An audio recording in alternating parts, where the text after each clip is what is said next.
Oui, bah, avant de commencer, Jean-Marc, on peut faire un petit point sur l'effectif, sur le groupe. Est-ce qu'il y a, voilà, il y a deux, trois choses à savoir?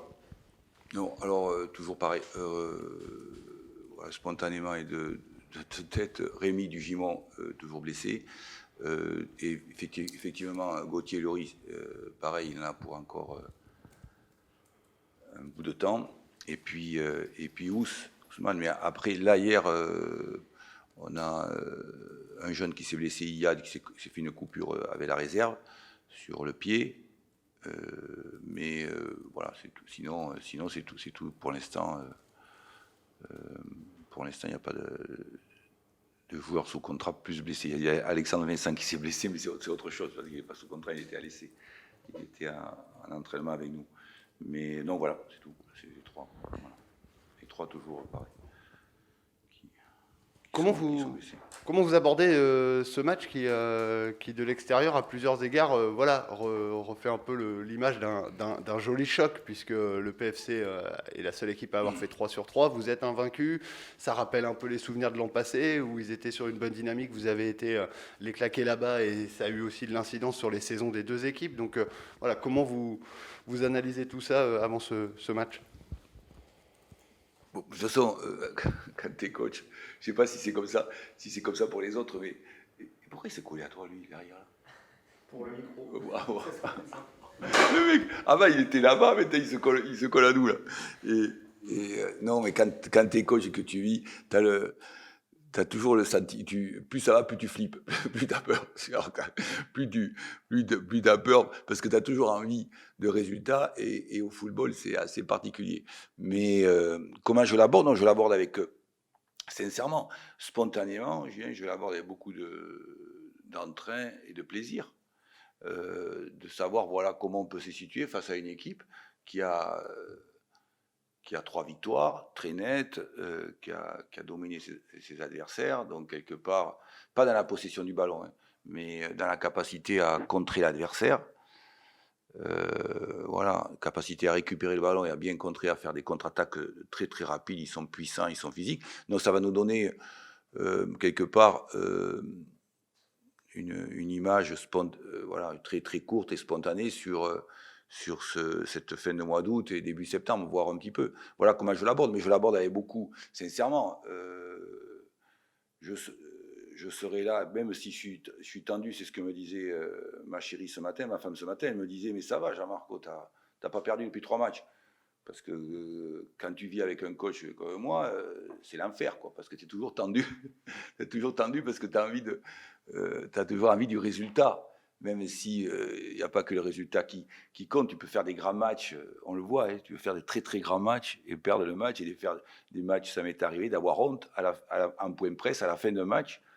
Des fois, ça m'est arrivé 2 fois, plusieurs fois, tu gagnes 1-0 et tu oses pas rentrer au point presse. Tellement tu as honte du match que tu as fait et tu gagnes 1-0. Et pourtant, tu dis, et les supporters, ils sont contents, on a pris 3 points. Mais toi, tu te dis, putain, on s'est fait bouger grave pendant 1 heure et demie. Donc, voilà. Non, là, c'est assez positif, Julien, tu vois, par rapport au fait que on n'a pas perdu depuis 3 matchs. Quand même, il y a aussi une certaine maîtrise dans certains domaines, même si quand tu es entraîneur, tu as toujours envie de plus de progrès. Tu as toujours envie de faire progresser tes joueurs individuellement, tu as toujours envie. euh, et puis moi, je ne suis pas de ceux qui regardent que le côté positif. Je vois toujours les petits, je vois toujours les petits défauts, les défauts pour essayer d'améliorer les choses. C'est toujours comme ça. D'ailleurs, ça fait que je suis assez chiant, demande à mon attaché de presse, à vivre, quoi. Voilà. Je suis très, très lourd à vivre, même pour mes joueurs d'ailleurs. Très lourd.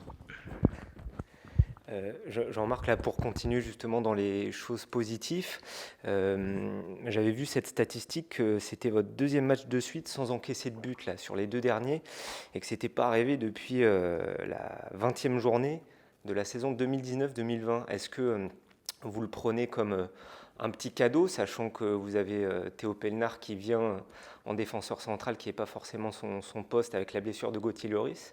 Comment est-ce que vous vivez ça alors que la saison dernière, la défense était peut-être un des points qui restait encore plus à améliorer que les autres, selon vous? Non, déjà la saison dernière, si tu veux, On avait progressé par rapport il y a 2 ans. Et dans les sources de progrès, ça c'en est un élément important où, contrairement à ce qu'on pense toujours, moi, voilà, pour moi, le jeu, il doit être esthétique. Voilà. Voilà, c'est comme la vie. Ici, on n'est pas longtemps ici, hein, si vous voulez, vraiment, sur la planète. On n'y est pas pour longtemps. Donc, autant que ce soit quelque chose d'esthétique et que ce soit du plaisir, et que ce soit joli, quoi. Voilà. Parce que sinon, je vois pas l'intérêt. Mais autant j'aime le jeu, beaucoup le jeu offensif, parce que c'est ça qui me fait vibrer. Parce que certainement, j'ai été éduqué que pour défendre, parce que je savais faire que ça. Mais j'insiste beaucoup depuis 2 ans, et c'est vrai que sur le fait de comment on est capable aussi d'être hermétique quelque part, et de prendre moins de buts. Parce que c'est évident que c'est toujours compliqué si tu prends 2 buts, 3 buts, et comment tu reviens au score. Mais il y a plein d'éléments, et c'est multifactoriel. Où je ne suis pas tout à fait d'accord avec toi, Nico, c'est que tu te rends compte que, contrairement à l'an passé, on avait déjà beaucoup progressé par rapport à il y a 2 ans. Parce que quand tu prends les datas, quand on est arrivé, la première saison et qu'on s'est arrêté, donc les 10 derniers matchs, mon grand regret, les datas étaient vraiment catastrophiques dans les 2 surfaces, entre guillemets. C'est-à-dire qu'on était l'équipe qui était le plus présente dans la surface adverse, mais celle qui marquait parmi le moins de buts, et vice-versa, quand il y avait un seul tir, il y avait 2 buts, donc c'est un peu lourd quand même. J'exagère, mais c'était un peu lourd. Tandis qu'on a quand même progressé l'an passé, et là, c'est quelque chose qui... mais c'est multifactoriel, c'est pas... Tu cites un joueur, c'est pas du tout ça, c'est quelque part, c'est un travail de fond. Le football, c'est pas, ça se résume pas d'une façon analytique, hein. C'est multifactoriel. Et c'est vrai que je suis satisfait pour ça. D'ailleurs, c'est une très bonne réflexion parce que j'y pensais, et ça me satisfait le fait que je le disais aux joueurs, j'ai dit comment on est capable, si tu veux aller accéder aux premières places, comment tu es capable aussi, effectivement, moi je vous donne les ressources pour attaquer, je vous dis exactement, parce que avec moi tu n'improvises pas, hein. Même quand tu attaques, non, c'est interdit. Voilà. Formellement interdit. Ou tu peux improviser que quand tu as respecté tous les protocoles, sinon tu dégages. Mais je parle sur le plan du jeu offensif. Mais comment on est capable aussi, effectivement, pour aller chercher les premières places, de subir des fois, d'être secoué. L'année où on monte à Brest, c'était ça. Il y a eu 2 matchs où j'ai eu honte. J'ai eu carrément honte. Un à Reims et un à Valenciennes. J'ai eu honte. On gagne 1-0 à la 85e. Et j'osais pas rentrer au point presse parce qu'on n'avait pas touché un ballon. On avait passé 90 minutes dans nos 30 mètres. Bon, mais ça fait partie aussi d'un savoir-faire, parce qu'il y a des soirs où, au football, c'est comme ça, tu ne maîtrises pas toujours tout en permanence. Et là, que sur les 3 premiers matchs, vous ayez encaissé un seul but avec justement cette charnière qui n'était pas celle de la saison passée, Alexandre Kouef aussi qui se trouve à droite. Comment vous l'accueillez, ça, le fait que vos joueurs, mine de rien, ont su s'adapter? Ou alors, là, ce que je fais, c'est un jugement peut-être trop hâtif avec seulement 3 journées de jouer? Ouais, c'est un peu un jugement, un peu. Même si quand même, on peut, vous le voyez aussi bien que moi, voilà, quand on se pose et qu'on est là, moi sur le banc et vous dans la tribune, que si Jocelyn Gorenek a fait jouer 6-7 matchs au Girondins de Bordeaux en Ligue 1, Théo Pellenard, c'est que le mec, il avait un cerveau, il n'avait pas les pieds carrés, quoi. Il jouait pas en tennis, je veux dire, ou pieds nus. Donc, c'est que le type, il avait des qualités. Et pareil quand il était allé à Angers. Donc, c'est vrai que, par contre, où tu as raison, c'est que quelque part, par rapport à ça, c'est intéressant. Et on va le voir, par exemple, à Paris, où ils te mettent une très grosse pression sur le plan offensif. Ils ont des joueurs performants sur le plan... ils ont des cannes, ils vont vite, donc là on va voir si on est capable aussi de résister, tu vois, et de tenir. Mais c'est vrai que quelque part où tu as un peu raison, c'est que c'est une surprise satisfaisante, entre guillemets, même si quand même il y a des repères de fond quand même. Il y a des repères parce que Théo il a quand même joué. Moi, mon staff m'a calé des images sur l'ordinateur voilà, 7, 8, ils m'ont calé 7, 8 ou 10 matchs de Ligue 1, quoi. Donc c'est pas neutre quand même. Voilà, c'est pas neutre. C'est qu'il avait déjà fait ça. Il avait déjà fait, c'est pas improvisé quand même.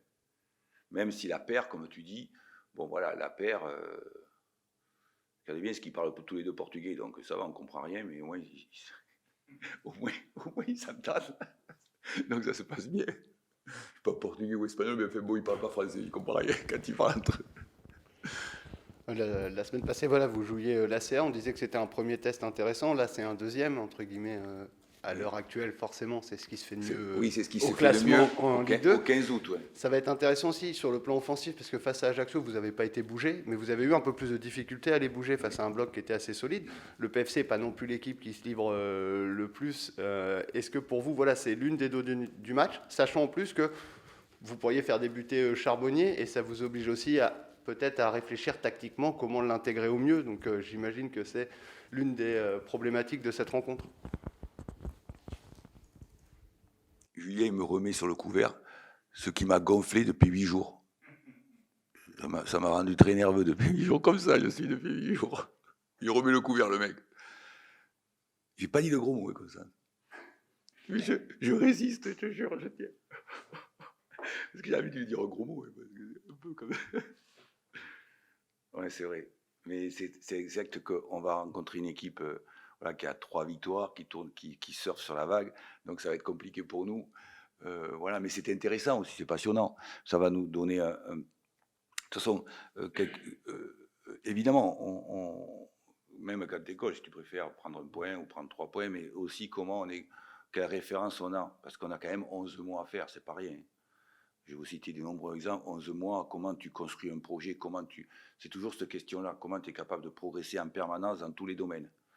Et c'est vrai que la question que je me pose, c'est effectivement comment on avance. Et même contre Ajaccio, je pense que les matchs aussi, ils peuvent puisque tu as évoqué le dernier match ici, parce que si on arrive à claquer un but, pas si c'est eux qui claquent, mais ils ont eu deux tirs, parce qu'on a fait la vidéo hier des plus et des moins hier, il y a 2 tirs au but, mais dont Autrette qui fait la passe à son copain, exprès, pour lui faire plaisir. Donc, Mati, je l'ai défoncé. Le Mati fait la passe à son beau-frère, juste pour qu'il marque. J'ai dit, tu as fait exprès ou quoi? C'est pas possible. Et non, ils ont 2 tirs au but. Et c'est vrai que si eux, ils claquent, ça se referme encore plus. Si Ajaccio claque. Mais si nous, on arrive à claquer, peut-être que tu vois un autre match. Tu vois, quelque part, si on arrive à marquer un but, parce que les circonstances d'une rencontre de football, et c'est ça qui est excitant et qui est passionnant avec le foot, c'est que comment ça se décante en fonction le but que tu peux claquer, etc., etc. Et ça aurait changé les choses. Mais bon, après, pour ta dernière question par rapport à ça, c'est effectivement, comment on continue à progresser en voyant comment on fait jouer Gaëtan. Et ça a été mon souci de toute la semaine. Je n'en ai pas. Mais bon, ça fait partie du jeu aussi. Voilà. On a essayé de travailler ça, de voir ça. Et même pour l'avenir, comment on met en place un système qui permette effectivement d'être encore plus performant sur le plan offensif et défensif. Et c'est jamais arrêter le football. C'est toujours un mouvement, toujours un mouvement. Mais concrètement, là, quand vous réfléchissez aux différentes opportunités, le but, c'est quoi? C'est de le mettre, lui, dans les meilleures dispositions immédiates, ou c'est de trouver le meilleur compromis entre lui donner une place rapidement, tout en gardant quand même le fond de jeu qu'est le vôtre, puisque, mine de rien, il n'arrive pas non plus dans le néant. C'est collectivement, en ce début de saison, sur les 3 premiers matchs, vous avez quand même déjà un collectif qui est un peu plus huilé que certains adversaires. Oui, mais c'est le fait que les joueurs, on a que de nouveau un défenseur, et là sur le plan du jeu offensif, ça impacte, mais un défenseur, c'est plus simple pour lui de lui expliquer très, très rapidement quels sont nos process.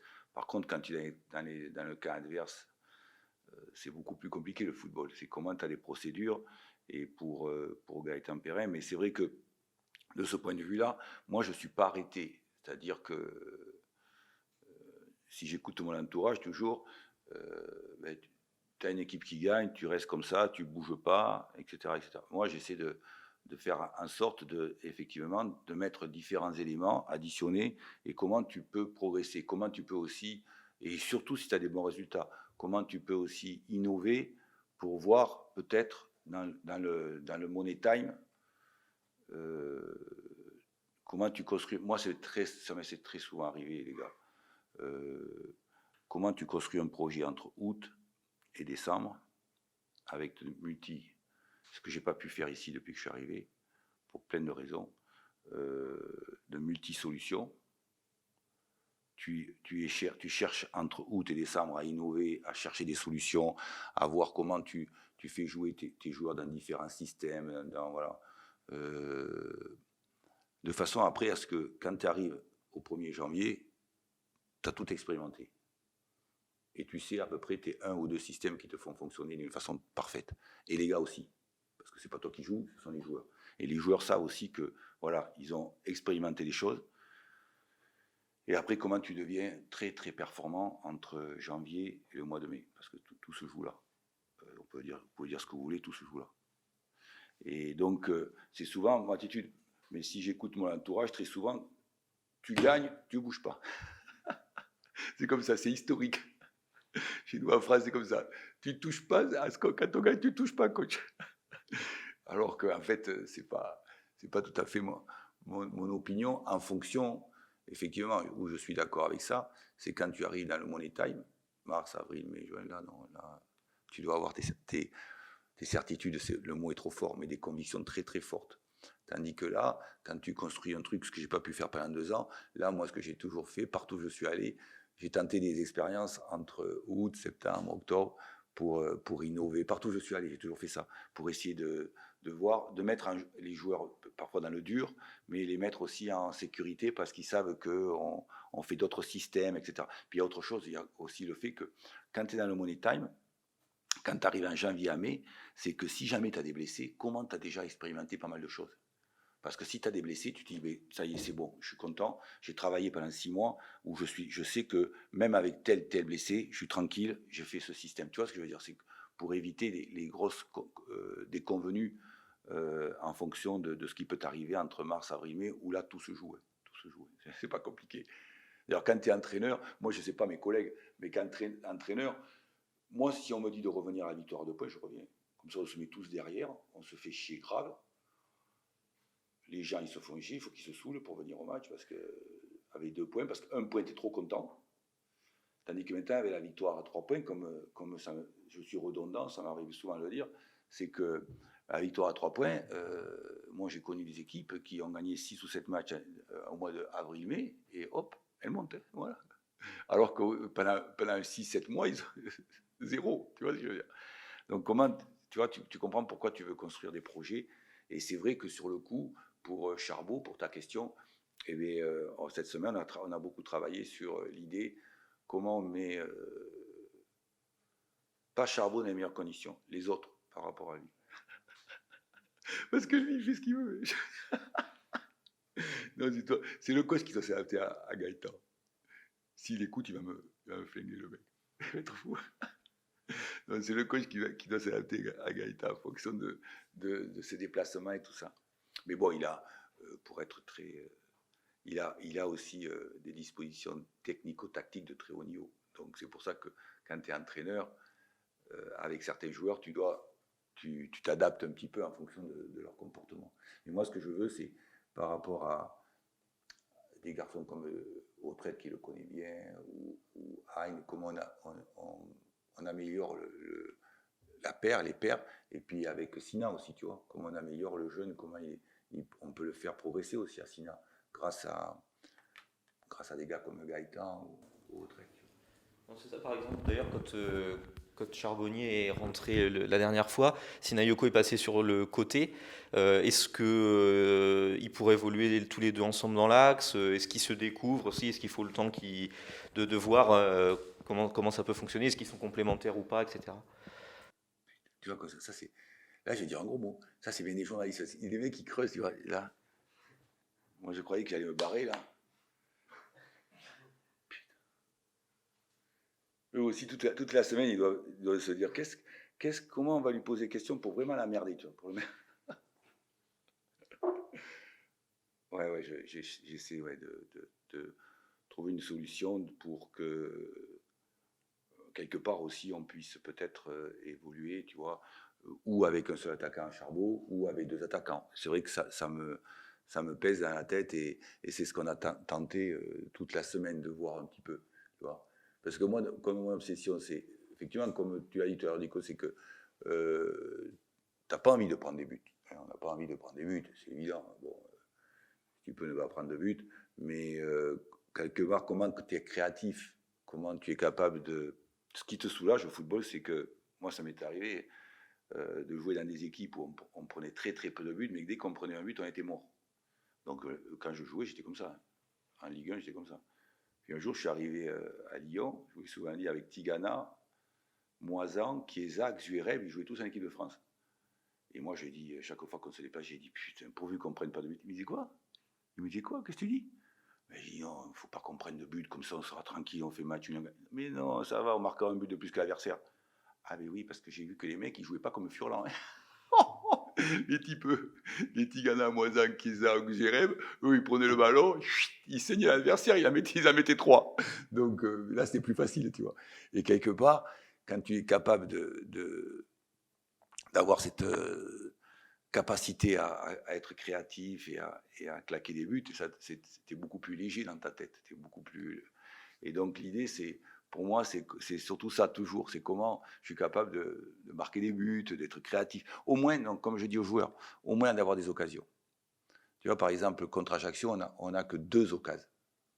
Et là, j'ai dit, bon, Ajaccio était très très bon sur le plan défensif, excellent, hein, puisque bon, c'est 70%, ils se sont mis derrière, ils nous ont empêché d'avoir d'occasion de but. Mais, et comme je dis aux joueurs, c'est pas l'idée peut-être de marquer des buts, mais c'est d'avoir des occasions. Parce que comme je leur dis souvent, de voir des Manchester City ou Real Madrid, des fois ils ont 10, 12 occasions, ils marquent 1 ou 2 buts seulement. Mais c'est comment on a des occasions. Ça veut dire que tu es créatif, que tu crées. Et mon idée, elle est là par rapport à ce que tu viens d'évoquer avec peut-être, on va le voir avec 2 attaquants, voir comment on peut s'organiser, quoi. Je suis en train de je suis dans la réflexion, tu vois. Je suis pas décidé encore. Je suis pas encore décidé. Voilà, je te le dis, je suis pas encore décidé. Parce que je veux pas non plus trop perturber mes joueurs, même si on n'est pas dans le money time, les gars. Tu vois, même moi aussi, bien sûr. Hein. Thierry Lauré, il a envie de nous foutre une rousse. Paris FC veut nous foutre une rousse. Et nous, on a envie de faire des résultats là-bas. C'est normal. Mais tu dois te projeter aussi sur le match, comment tu es bon, comment tu es capable d'évoluer défensivement, offensivement, mais tu dois te projeter aussi dans l'avenir aussi, c'est évident, quoi. Tu peux pas, quand tu es un manager, tu ne peux pas rester juste sur les 1 heure et demie que tu vas vivre. C'est ce que faisaient nos entraîneurs à l'époque.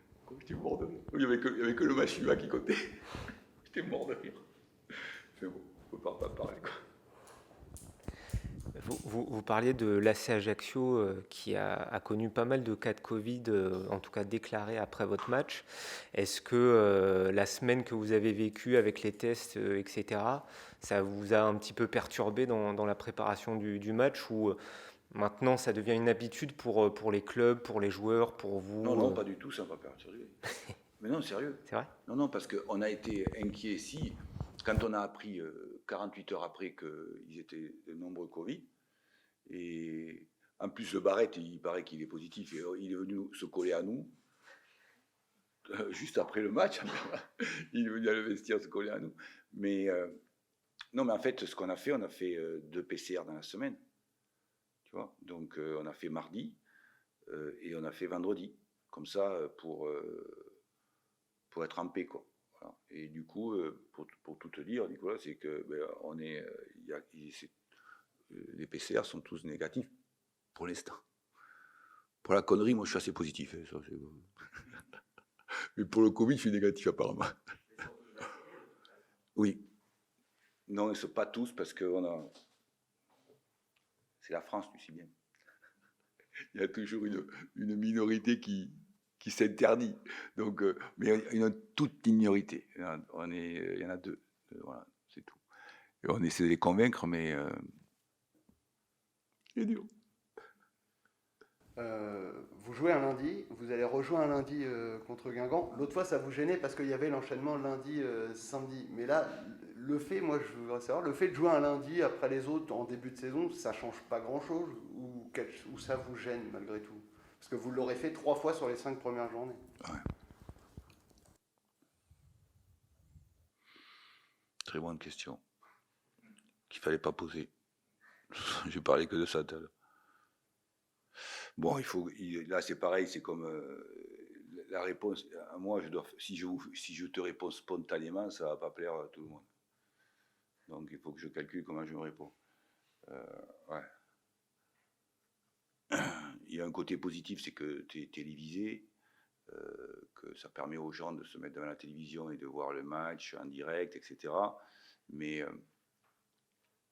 comme je vous le disais l'autre jour, comme pour l'avoir vécu à Strasbourg, toujours jouer le lundi, ça m'a posé des problèmes énormes. Quand j'étais au Racing Club de Strasbourg, énorme. On a été télévisé 13 ou 14 fois le lundi, et quelque part, à la fin, tu ne montes pas pour un point.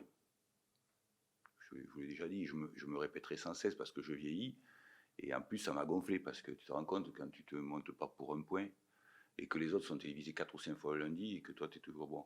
Parce qu'il y a ce qui est un peu gênant, et c'est bien quelque part, c'est bien, il y a des aspects positifs, je dois le dire, très positifs, mais il y a le côté, et c'est ce que je dis à mes joueurs, le côté un peu contraignant, je choisis mes mots, parce que le côté contraignant, c'est que tout le monde a joué le samedi, et que les joueurs, ils s'intéressent aux autres. Et que mon staff, il s'intéresse aux autres. Et ils parlent que de ça. Oui, eux, ils ont fait tes résultats. Mais moi, j'ai dit, ça va, ça m'en tape grave. T'as vu, c'est dur pour moi. Mais je m'en tape grave, les autres. Moi, ce qui m'intéresse, c'est la JOCR. Mais arrêtez de voir et de regarder les autres matchs, de vous poser des questions sur les autres, etc. C'est comment on construit notre projet à nous. Et le problème, si tu veux, Julien, c'est que quand tu as 2 jours de décalage, les autres, ils sont dans l'autre match des fois. Et c'est comment tu apprends à tes joueurs de sortir de ce contexte-là, tu vois. Alors là, bon, quand on joue lundi et samedi, c'est un peu plus gênant, tu vois, parce qu'avant, c'était lundi et vendredi, c'était encore plus gênant. Bon, lundi, samedi, ça va à peu près. Mais bon, là, on joue lundi. Bon, sincèrement, moi, je dois prendre un peu plus de recul parce que c'est pas forcément un avis très positif et c'est subjectif. Parce que tu en as certains qui adorent jouer lundi. Dans mon staff, il te dit, oh, moi j'aime bien, c'est bon, ça va. Bon, alors c'est très subjectif et pas forcément étayé par des propos très multifactoriels qui pourraient être, ça se trouve, très positifs à notre égard. Mais moi, comme je l'ai vécu dans mon histoire d'entraîneur, comme je l'ai vécu d'une façon très très négative, je le vois d'une façon négative. Mais peut-être que mon avis est totalement erroné et subjectif. C'est peut-être le cas, vois-tu. C'est peut-être le cas. C'est peut-être le cas, je l'espère. J'espère que j'ai totalement tort. Totalement tort. Ouais, j'espère. Mais des fois, ce qui me contrarie, c'est quand tu arrives dans le vestiaire, là, cet après-midi, ils parlent tous des autres matchs. Je dis, mais taisez-vous, ça va, taisez-vous. Ça va arrêter, on s'en fout des autres, ça va. C'est nous la vie, voilà, c'est tout. Après, c'est qu'on est content que les gens soient heureux, que les autres clubs soient heureux, que les autres clubs vivent bien, parce que les adversaires, ça te nourrit aussi, c'est ça qui est génial. Mais arrêtez de parler des autres matchs, voilà ce que je veux dire. Passez à votre match. Voilà. Mais bon, après, voilà mon avis sur le truc du lundi. Mais peut-être que aussi je suis complètement à côté de mes pompes et que c'est complètement idiot. C'est peut-être que c'est très subjectif. Mais c'est aussi parce que c'est par rapport à ce que j'ai vécu un jour. Vois-tu ? C'est par rapport à ce que j'ai vécu un jour au Racing Club de Strasbourg, où ça m'avait très très fortement contrarié. Il y a 2 ou 3 éléments de plus qui m'avaient fortement contrarié à l'époque, mais bon, voilà.